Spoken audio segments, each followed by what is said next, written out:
মঙ্গলবার রাত দুধপাতলি পঞ্চম খণ্ড এলাকার বাবা ড্রাগস নামের এক ওষুধের দোকানে প্রতিবেশী যুবকের বিরুদ্ধে ভাঙচুর চালানোর অভিযোগে থানায় মামলা করা হয়েছে।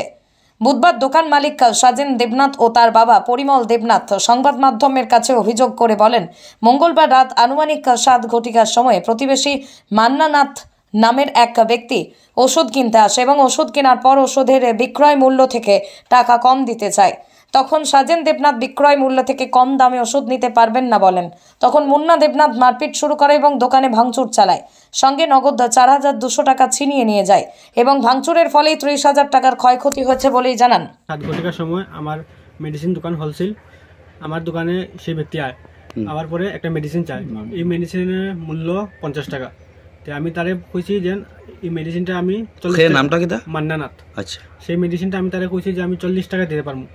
তো সেই ব্যক্তি আমার কয়, মান্নানাথে কয় যে এই মেডিসিন 20 টাকা দিয়ে আমি কইছি না, আমি দিতে পারবো না, আমার লস হইব।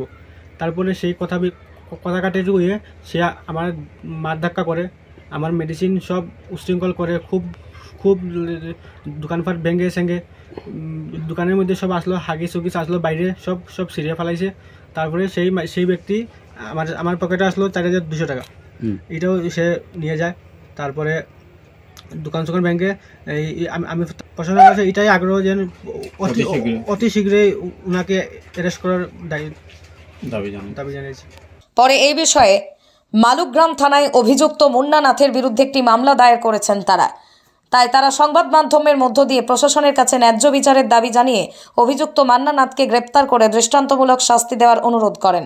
নাগাদ দুধপাতল ব্রিজের সামনে আমার ছেলের মেডিসিনের দোকান আসলো, মেডিসিনের হোলসেলের দোকান, ছোটোখাটো দোকান। আমি তাকে পুঁজি দিতাম পারছি না, কোনো মতো পয়সা আমি লাইটেরও ব্যবস্থা করে দিতাম পারছি না।